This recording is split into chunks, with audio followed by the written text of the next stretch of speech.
गुजरात की सूरत कोर्ट ने कांग्रेस नेता राहुल गांधी को मोदी उपनाम संबंधी टिप्पणी को लेकर आपराधिक मानहानि के मामले में 2 साल की सजा दी है। सजा मिलने के कुछ देर बाद कोर्ट से राहुल गांधी को 30 दिन की जमानत मिल गई। अब वो कोर्ट के फैसले के खिलाफ ऊपरी अदालत में अपील कर सकते हैं। वे इस दौरान परमानेंट बेल के लिए भी अपील कर सकेंगे। इस केस की सुनवाई के दौरान राहुल गांधी सूरत की कोर्ट में ही मौजूद थे। राहुल पर पिछले 4 साल से मानहानि का मामला चल रहा था। कोर्ट ने 17 मार्च को इस मामले में सभी दलीलें सुनने के बाद फैसला सुरक्षित रख लिया था। केरल की वायनाड से कांग्रेस के सांसद राहुल गांधी ने साल 2019 के आम चुनाव में कर्नाटक के कोलार में एक जनसभा की थी। यहां उन्होंने प्रधानमंत्री मोदी पर जमकर निशाना साधा था।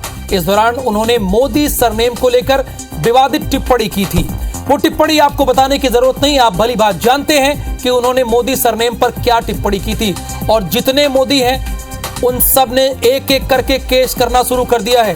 पटना में भी सुशील मोदी ने एक केस किया है, हालांकि अभी उसकी सुनवाई नहीं हुई है। बहरहाल विधायक पूर्णेश मोदी की शिकायत पर सूरत की अदालत में आपराधिक मानहानि का मामला केस किया गया था। शिकायतकर्ता ने दावा किया है कि राहुल गांधी ने पूरे मोदी समुदाय को बदनाम किया है।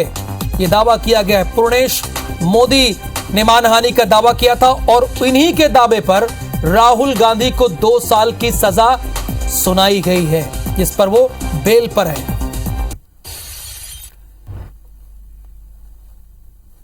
मानहानि केस में राहुल गांधी को सजा के ऐलान के बाद देश की राजनीति जाहिर सी बात है गर्मा गई है।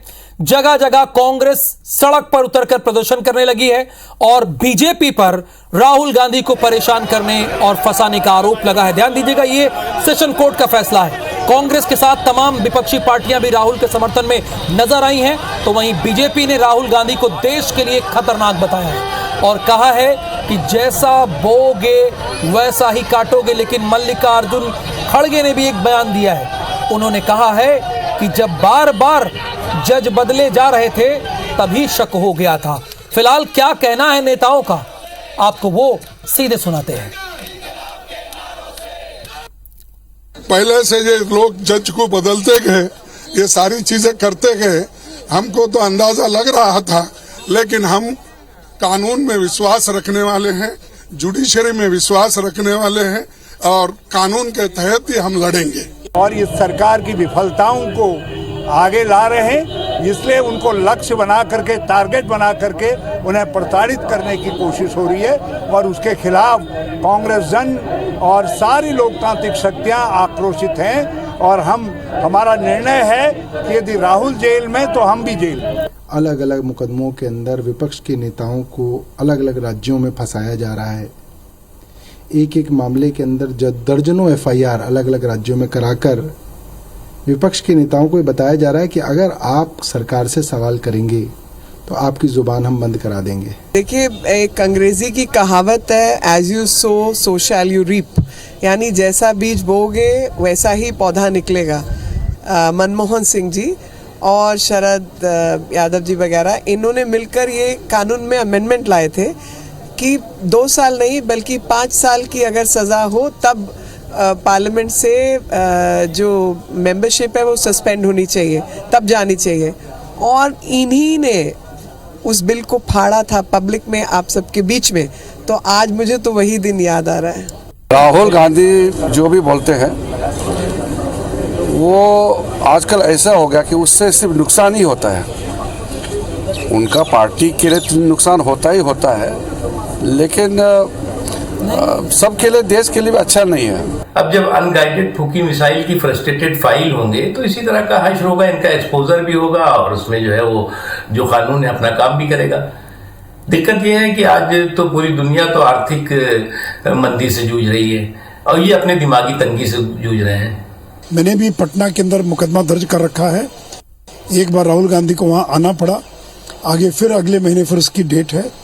तो जिस तरह से आज सूरत के कोर्ट ने उनको सजा सुनाई है, मैं उम्मीद करता हूं कि देश के बाकी न्यायालयों के अंदर भी इस मुद्दे को लेकर जो मुकदमे चल रहे हैं उनको अवश्य सजा मिलेगी। वो ऐसे चीजों के ऊपर कोर्ट में केस सामना कर रहे हैं और क्या कहा जाए, एक समुदाय को अपमानित और लांछित करने का जो प्रयास किया गया वो बहुत दुखद है और ये कहीं से भी भारत जोड़ो नहीं, ये भारत तोड़ो का प्रतीक है। तो आपने 8 बड़े नेताओं की प्रतिक्रिया को सुना, सबका अलग अलग मत था। मानहानि केस में राहुल गांधी को सूरत कोर्ट में मिली सजा पर सीएम भूपेश बघेल ने कहा कि बीजेपी और कांग्रेस उन्होंने यह कहा है कि बीजेपी कांग्रेस राहुल गांधी से डरी हुई है, केंद्र की कार्रवाई से कांग्रेस नहीं डरेगी। वहीं पूर्व सीएम रमन सिंह ने कहा कि देश में कानून से बड़ा कोई नहीं है, इस फैसले से राहुल गांधी सबक लें, और ये उनका कहना है।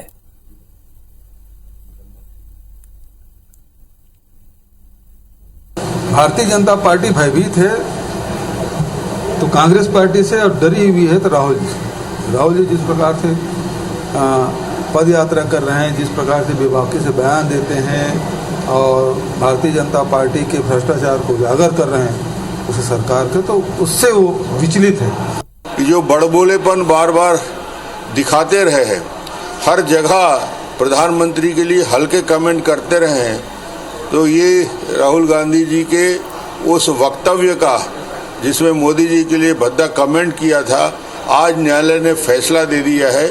और फैसला छोटा मोटा फैसला नहीं, ये फैसला सबक सिखाने वाला है। रमन सिंह ने कहा यह फैसला सबक सिखाने वाला है, और भूपेश बघेल ने कहा कि राहुल गांधी से भारतीय जनता पार्टी डरी हुई है। राहुल गांधी की सजा के ऐलान के बाद मध्य प्रदेश में जुबानी जंग तेज हो गई है। जाहिर सी बातें होनी थी। दिल्ली में पूर्व सीएम दिग्विजय सिंह ने राहुल गांधी का समर्थन करते हुए कहा कि आज मोदी का नाम लेने में भी सजा हो रही है। राहुल गांधी से बीजेपी डरी हुई है। वहीं बीजेपी के प्रदेश अध्यक्ष वीडी शर्मा ने कहा कि राहुल गांधी आदतन राजनीतिक अपराधी हैं। आज तो कोर्ट ने माना कि वो एक गैर जिम्मेदार नेता हैं।